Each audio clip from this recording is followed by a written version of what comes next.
lembaga keuangan bank. Apa sih lembaga keuangan bank itu?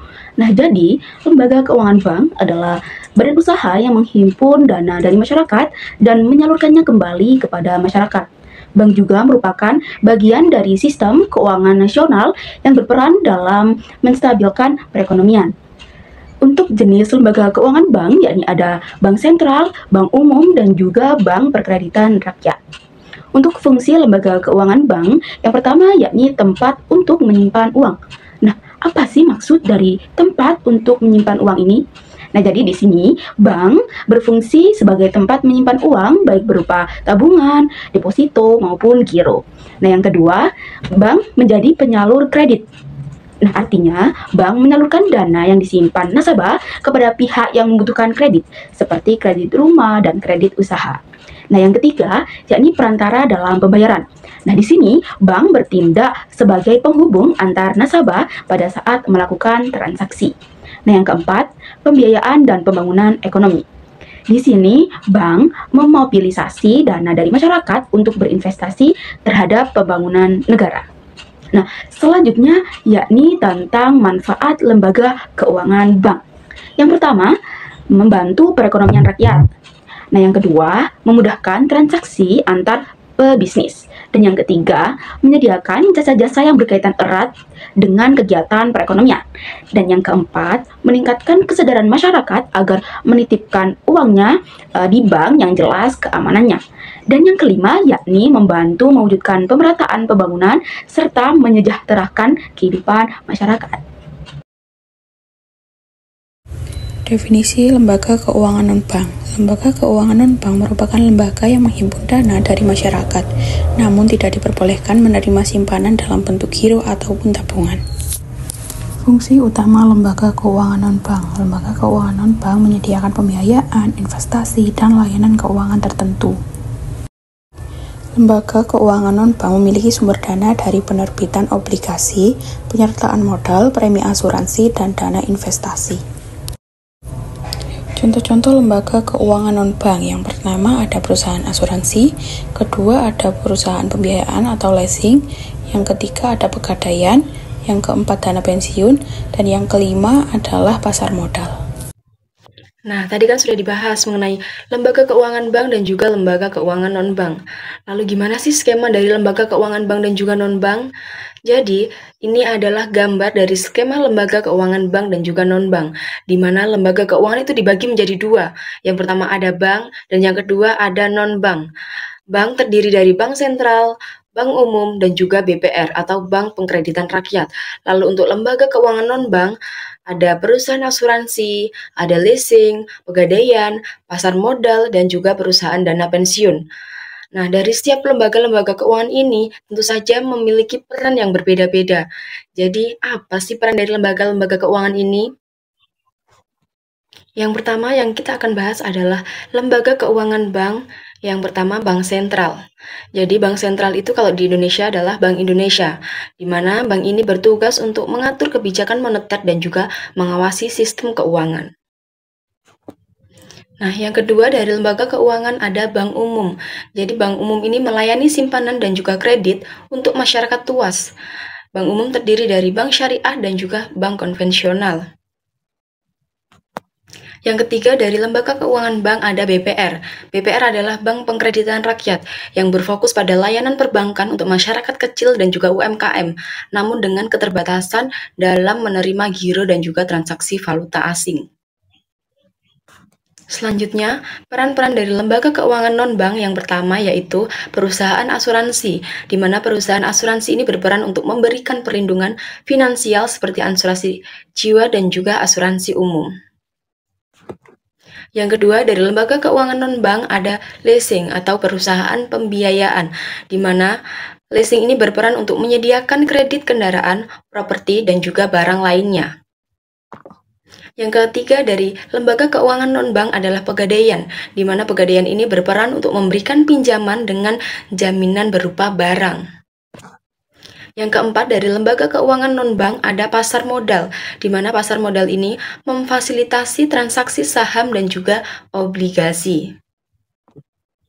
Dan yang terakhir dari lembaga keuangan non-bank ada perusahaan dana pensiun, di mana perusahaan dana pensiun ini berperan untuk mengelola simpanan dana pensiun dari karyawan. Di sini saya akan menjelaskan tentang perbedaan bank umum dan bank sentral. Sebelumnya, apa sih bank umum itu? Bank umum ialah lembaga keuangan yang berfungsi untuk memberikan layanan kepada masyarakat secara umum. Bank umum juga berperan penting dalam mendukung perekonomian dengan memberikan fasilitas pinjaman kepada masyarakat ataupun perusahaan. Adapun contoh-contoh bank umum di Indonesia, yaitu seperti Bank BRI, Bank Mandiri, Bank BCA, dan masih banyak lagi. Perbedaan bank umum dan bank sentral. Yang pertama yakni fungsi dan tugas utama. Bank umum berfokus pada memberikan layanan perbankan kepada masyarakat, seperti membuka rekening, memberikan pinjaman, serta mengelola tabungan. Yang kedua, pengaturan uang. Bank umum tidak memiliki kewenangan ini. Bank umum hanya mengelola uang yang sudah ada dan melakukan transaksi perbankan. Yang ketiga, yakni keuntungan. Bank umum bertujuan untuk mencari keuntungan dengan menyediakan produk perbankan yang dapat memberikan pendapatan. Setelah membahas tentang bank umum, selanjutnya adalah bank sentral. Bank sentral adalah sebuah lembaga yang memiliki tugas utama mengatur dan mengawasi sistem perbankan di suatu negara. Bank sentral berperan sebagai lender of last resort, yaitu sebuah pemberian bantuan likuiditas yang bersifat sementara oleh bank sentral atau pemerintah kepada bank. Contohnya adalah Bank Indonesia. Selanjutnya, perbedaan bank umum dan bank sentral. Pada bank sentral, yang pertama adalah fungsi utama dan tugas utama. Memiliki peran yang lebih besar dalam mengelola kebijakan moneter negara seperti mengatur suku bunga dan inflasi. Yang kedua yaitu pengaturan uang. Bank sentral adalah satu-satunya lembaga yang memiliki kewenangan untuk mencetak uang dan mengatur peredaran uang di masyarakat. Yang ketiga, dalam hal keuntungan. Bank sentral tidak berorientasi pada keuntungan finansial, melainkan pada kestabilan ekonomi dan moneter negara. Lembaga keuangan non-depositori. Apa itu lembaga keuangan non-depositori? Lembaga keuangan non-depositori atau bisa disebut LKND adalah lembaga keuangan yang berfungsi sebagai perantara dalam sistem keuangan tetapi tidak menerima simpanan dalam bentuk giro, tabungan, atau deposito seperti bank. Lembaga keuangan ini menyediakan layanan keuangan lainnya seperti investasi, asuransi, dan pembiayaan. Selanjutnya, jenis-jenis lembaga keuangan non-depositori. Yang pertama, perusahaan asuransi. Perusahaan asuransi adalah lembaga yang menyediakan perlindungan finansial terhadap risiko tertentu seperti kematian, kecelakaan, atau kerugian properti. Yang kedua, perusahaan pembiayaan atau bisa disebut leasing adalah lembaga yang memberikan fasilitas pembiayaan kepada individu atau perusahaan untuk membeli barang dengan sistem cicilan. Yang ketiga, dana pensiun adalah lembaga yang mengelola dana untuk pembayaran manfaat pensiun bagi karyawan atau anggota tertentu. Yang keempat, perusahaan model Ventura adalah lembaga yang memberikan pendanaan kepada perusahaan rintisan atau usaha kecil dengan potensi pertumbuhan tinggi. Apa sih fungsi lembaga keuangan mikro itu? Lembaga keuangan mikro atau LKM di Indonesia berfungsi membantu kegiatan usaha mikro, usaha kecil, dan usaha menengah atau UMKM untuk lebih maju. Lembaga keuangan mikro membantu para pengusaha menengah ke bawah dengan cara menyediakan layanan jasa perbankan. Lembaga keuangan mikro mempunyai peran yang cukup krusial bagi pengembangan UMKM. Karena lembaga keuangan mikro bisa membantu pengembangan usaha melalui layanan pinjaman dan pembiayaan modal. Selain itu, lembaga keuangan mikro juga menyediakan jasa konsultasi pengembangan bisnis hingga pengelolaan dana investasi atau tabungan. Selanjutnya yaitu sejarah dan evolusi lembaga keuangan. Dulu sekitar 3000 tahun yang lalu, tepatnya di Mesopotamia, orang-orang itu sudah mulai menggunakan emas dan perak itu sebagai alat transaksi dan sudah mulai meninggalkan sistem barter. Karena di zaman tersebut juga belum ada bank, kuil-kuil itu dijadikan sebagai tempat untuk menyimpan barang-barang berharga. Dan para pendeta yang menjaga barang-barang tersebut itu lama-lama mulai memberikan pinjaman berupa gandum atau logam ke para petani dan juga pedagang. Kemudian di Yunani dan Romawi kuno. Nah, di Yunani dan Romawi ini tuh perbankan sudah mulai semakin maju. Bankir di Yunani atau disebut juga sebagai trapezita itu memberikan pinjaman kepada pedagang dan memperkenalkan sistem yang memungkinkan transaksi antar kota ini tidak perlu membawa uang tunai dalam jumlah besar. Kemudian di Roma, perbankan itu juga semakin maju dengan kehadiran atau adanya argentari, yaitu sekelompok bankir yang mengatur pinjaman dan tabungan untuk individu atau negara. Perkembangan itu mulai memberikan dampak untuk masa depan di Eropa. Kemudian yaitu abad pertengahan, yaitu munculnya bank komersial dan gereja. Perbankan di Eropa. Lanjut masuk ke abad pertengahan, di Eropa itu perbankan itu mulai semakin berkembang. Meskipun awalnya gereja Katolik itu melarang adanya praktek riba, nah orang-orang Yahudi yang tidak terikat dengan aturan agama itu mulai membuka bisnis perbankan. Contohnya itu ada di negara Italia, itu keluarga Medici. Mereka itu salah satu contoh utama. Mereka itu mulai membuat bank komersial modern dan punya banyak layanan keuangan, termasuk rekening giro dan sistem pencatatan yang rapi. Kemudian peran perbankan dalam perdagangan global. Perkembangan perbankan di Eropa itu juga maju karena didorong adanya peningkatan perdagangan antar negara. Nah, bank-bank di Italia, Spanyol, Prancis itu juga menawarkan layanan penukaran uang, kredit dagang, dan surat perintah pembayaran. Ada juga yang disebut dengan surat promes, yang bikin pedagang bisa ambil uang di tempat tujuan tanpa ribet bawa uang tunai. Awal era modern, lahirnya bank sentral dan sistem perbankan internasional. Pada tahun 1694, Bank of England itu lahir. Nah, bank ini tuh bank sentral pertama di dunia. Yaitu tugasnya mengatur uang kertas, menentukan suku bunga, dan memberikan pinjaman ke pemerintah. Mereka tuh juga mempunyai sistem fractional reserve banking, yang dimana bank itu hanya digunakan untuk menyimpan sebagian kecil uang tunai. Sisanya yaitu untuk memberikan pinjaman. Kemudian lanjut di perbankan di abad ke-20, yaitu munculnya perbankan konsumer dan sistem global. Pada abad 18 dan 19 itu revolusi industri, banyak pabrik dan proyek besar itu membutuhkan modal. Nah, bank-bank di Inggris dan negara Eropa itu membuat konsorsium untuk memudahkan pinjaman dengan skala besar.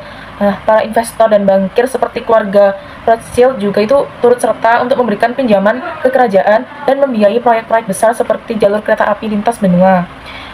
Dan lanjut dampak Perang Dunia dan Bretton Woods. Setelah Perang Dunia Kedua itu, terdapat perjanjian Bretton Woods untuk mendirikan Dana Moneter Internasional atau IMF dan Bank Dunia. Nah, tujuannya itu untuk menjaga stabilitas ekonomi global. Sistem ini tuh menciptakan standar nilai tukar tetap yang didasarkan pada dolar Amerika Serikat dan memastikan bahwa negara-negara itu dapat mengakses dana internasional untuk memperkuat ekonomi mereka. Nah, perjanjian ini tuh mendorong bank-bank di seluruh dunia itu untuk membangun koneksi global. Pengembangan perbankan konsumer.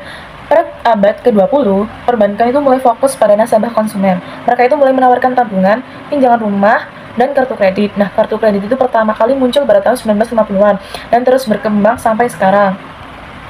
Selanjutnya, era digital, transformasi perbankan dengan teknologi, kemunculannya perbankan digital. Nah, internet itu mengubah segalanya. Sekarang itu kita itu bisa transaksi online, cek saldo, dan atur keuangan itu lewat HP atau laptop, dan semua itu jadi lebih mudah dan cepat. Revolusi vintage dan layanan keuangan baru. Perusahaan teknologi finansial atau vintage itu juga memberikan layanan keuangan semakin canggih. Ada yang buat pembayaran digital, transfer uang, pinjaman online, dan bahkan mata uang kripto. Selanjutnya itu tantangan dan masa depan perbankan, keamanan cyber dan privasi data. Nah, di era digital ini keamanan data itu jadi penting banget, karena bank itu harus punya sistem keamanan yang kuat untuk melindungi data nasabah dari peretasan dan penipuan. Kemudian ada teknologi blockchain, memungkinkan adanya bank virtual yang tidak membutuhkan kantor fisik. Mungkin di masa depan nanti, semua orang bisa punya akses ke layanan keuangan, bahkan yang tidak mempunyai rekening bank konvensional. Nah, selanjutnya yaitu regulasi dan pengawasan lembaga keuangan. Pentingnya regulasi yang kuat sangat penting untuk menjaga stabilitas sistem keuangan. Tujuannya adalah untuk melindungi konsumen, mencegah praktik-praktik yang merugikan, dan memastikan bahwa lembaga keuangan beroperasi dengan sehat dan efisiensi. Yaitu peran otoritas pengawas. Otoritas pengawas seperti Bank Sentral, misalnya Bank Indonesia, dan Otoritas Jasa Keuangan yang kita sebut OJK memiliki peran kunci dalam mengawasi dan mengatur lembaga keuangan. Mereka itu bertanggung jawab untuk memastikan bahwa lembaga keuangan mematuhi peraturan, memiliki modal yang cukup, dan mengelola resiko dengan baik. Dan selanjutnya tantangan regulasi. Di era globalisasi dan perkembangan teknologi, tantangan regulasi semakin kompleks. Otoritas pengawas perlu beradaptasi dengan cepat terhadap inovasi-inovasi baru di bidang keuangan seperti memunculnya teknologi finansial dan mata uang kripto. Dan selain itu juga mereka juga perlu bekerja sama secara internasional untuk mengatasi masalah-masalah lintas batas. Dan selanjutnya ada tantangan dan peluang lembaga keuangan. Persaingan yang semakin ketat baik dari lembaga keuangan tradisional maupun dari perusahaan-perusahaan finance baru. Mereka perlu terus berinovasi dan meningkatkan efisiensi untuk tetap kompetitif.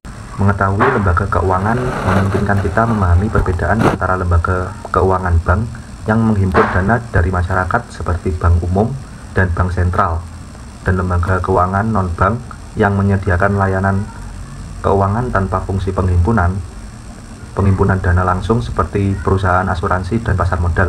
Lembaga keuangan non-depository seperti perusahaan pembiayaan dan dana pensiun. Lembaga keuangan mikro berfungsi mendukung usaha kecil yang menengah dengan akses ke modal. Perkembangan lembaga keuangan terus berlangsung seiring inovasi teknologi dan regulasi untuk meningkatkan inklusi keuangan serta efisiensi layanan.